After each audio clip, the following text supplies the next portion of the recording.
Hi అండి. ఈ temple వచ్చేసి రాయచోటి నుంచి పీలేరు వెళ్ళే రహదారిలో ఉంటుంది. ఇది హైవేకి ఆనుకొని పక్కన ఈ ఆలయాన్ని నిర్మించారు. ఈ ఆలయంలో శ్రీకృష్ణుడు, శ్రీ ఆంజనేయ స్వామి విగ్రహంతో పాటు ఇక్కడ పూర్వము కాశీ విశ్వేశ్వర ఆలయం ఉండేది. ఈ కాశీ విశ్వేశ్వర ఆలయానికి అనుగుణంగా శ్రీకృష్ణుడి విగ్రహం మరియు శ్రీ భక్తాంజనేయ స్వామి విగ్రహం నిర్మించారు. ఇక్కడ శివాలయం పూర్వం నుంచి ఉంది. ఈ శివాలయం చాలా ప్రాచీనమైన మరియు పురాతనమైనటువంటి ఆలయము. ఈ ఆలయంలో ఏ ఏ దేవతలు కొలువై ఉన్నారో గుడి మొత్తం పూర్తిగా చూద్దాం పదండి.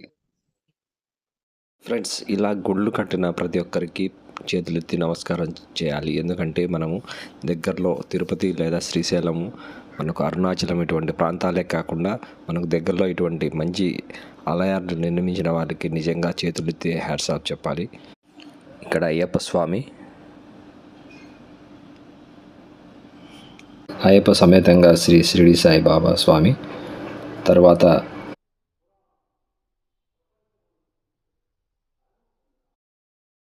సరస్వతీదేవి, అటు పక్కనే సీతారామ లక్ష్మణ సమేత హనుమాన్ విగ్రహాలు కనుల పండుగగా ఉన్నాయి. ఫ్రెండ్స్, నాకు తెలిసి ఇలాంటి ఆలయాలు నిర్మించడానికి టీటీడీ వారు మనకు తక్కువ ఖర్చులో విగ్రహాలు అందజేస్తారు.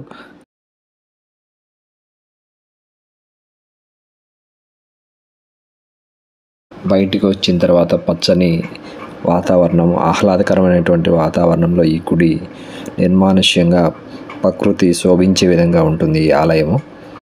ఈ ఆలయం ఆవరణంలో ఘంటానాదము, మంత్ర ఉచ్చారణ వల్ల మనసుకు ఎంతో ఆహ్లాదాన్ని, మనశ్శాంతిని కలిగజేస్తుంది. ఆలయంలో సాయిబాబా, అయ్యప్ప స్వామి, శ్రీరాములు, తర్వాత లక్ష్మీ సమేత వెంకటేశ్వర స్వామి, రాజరాజేశ్వరి దేవి, తర్వాత ఆంజనేయ స్వామి, ఇక్కడ శివాలయం కాశీ విశ్వేశ్వర ఆలయము, తర్వాత చిన్న కోనేరు కూడా కలదు. ఈ కోనేరు చాలా అద్భుతంగా ఉంది. ఇక్కడ రాజరాజేశ్వరి దేవి కొలువై ఉన్నారు. లోపల మందిరం చాలా అద్భుతంగా ఉంటుంది. ఇక్కడ కుబేర యంత్రం, లక్ష్మీ యంత్రం కూడా కలదు. లక్ష్మీ యంత్ర సమేత రాజరాజేశ్వరి దేవి. ఇక్కడ రాజరాజేశ్వరి దేవి ఎంతో ప్రసన్నంగా ఉన్నారు.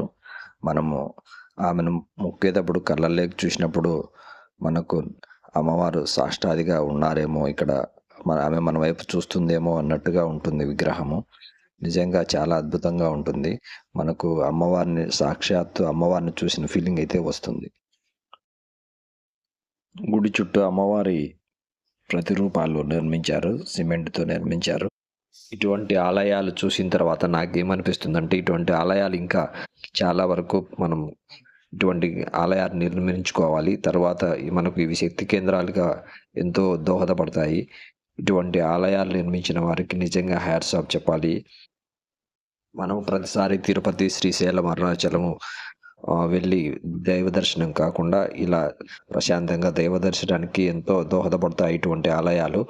మరియు మనం ప్రశాంతంగా దైవ దర్శనం చేసుకొని జనాలలో కిక్కిరిసి ఉండకుండా, ఎంతో మందిని ఇబ్బంది పెట్టకుండా మనకు దైవ దర్శనం కలిగించే ఎన్నో ఆలయ నిర్మాణాలు కొనసాగాలని కోరుకుంటున్నాను.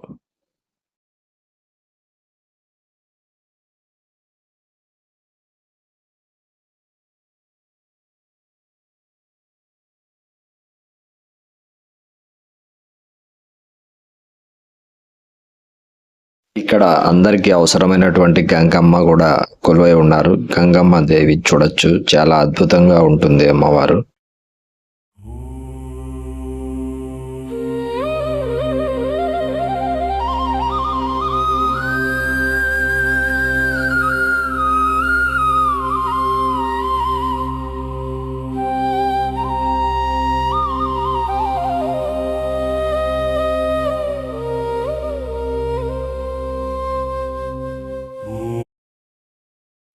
ఇక్కడ నుంచి కొంచెం ముందుకెళ్తే ఆయన చూడగానే మనకు కొండంత బలము, ధైర్యము కల్పించేటువంటి ఇంకెవరు, మన ఆంజనేయ స్వామి వారు ఇక్కడ కొలువై ఉన్నారు. రూపం చిన్నదైన ఆయన చూస్తే మనకు కలిగే ధైర్యం వేరు.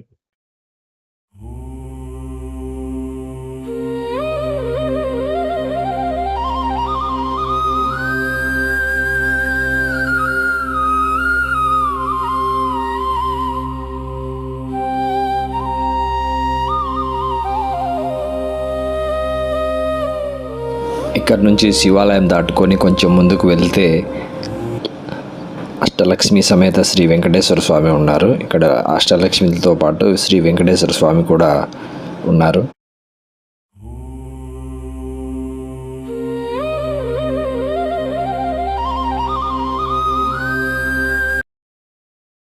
ఇక్కడ మొట్టమొదటగా మనకు గజలక్ష్మి అమ్మవారు కనిపిస్తారు. గజలక్ష్మి అమ్మవారు మనకు గౌరవము, అధికారము, ప్రతిష్ట, కీర్తి మనకు ప్రసాదిస్తారు. ఇక్కడ ధైర్యలక్ష్మి మనకు ధైర్యము, పరాక్రమం, శక్తి ప్రసాదిస్తుంది. కష్టాలను జయించే బలము కూడా ఇస్తుంది మనకు. నెక్స్ట్ ఆదిలక్ష్మి మనకు జీవితంలో మనశ్శాంతి, ఆధ్యాత్మిక శక్తిని ప్రసాదిస్తుంది.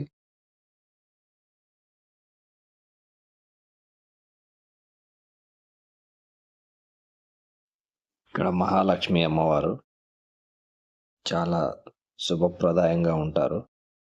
ఇక్కడ వెంకటేశ్వర స్వామి కనుల విందుగా ఉంటారు స్వామివారు. మనకు తిరుమలలో చూసినటువంటి భావన అయితే మనకు కలుగుతుంది. తిరుపతిలో ఏ విధంగా తిరుమలేశుని దర్శించుకుంటామో, కలియుగ దైవం, ప్రత్యక్ష దైవం దర్శించుకుంటామో అదే విధంగా మనకు భావన అయితే కలుగుతుంది. అంత ఇదిగా ఉంది విగ్రహం.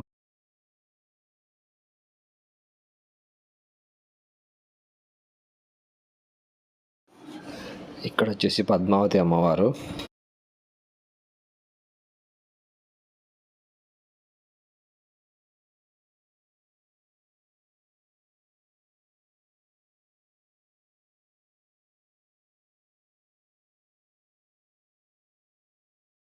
ఇక్కడ విజయలక్ష్మీదేవి మనకు ఆత్మవిశ్వాసము, ధైర్యాన్ని ప్రసాదిస్తారు.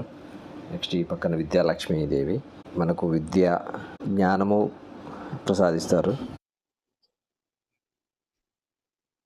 ఇక్కడ వీరలక్ష్మి మనకు కష్టాలు జయించే శక్తిని, బలాన్ని ఇస్తారు. ధైర్యము, పరాక్రమం ప్రసాదిస్తారు మనకు. ఇక్కడ చివరగా సంతానలక్ష్మి కుటుంబ సుఖశాంతి కోసం, సంతానము, పిల్లల శ్రేయస్సు కోసం మనం ప్రార్థిస్తాము. ఈ గుడి ఆవిరి నుంచి బయటికి రాగానే ఇక్కడ కొలను ఉంది, మీరు గమనించవచ్చు. ఆ ఎదురుగా నీటి కొలను ఉంది.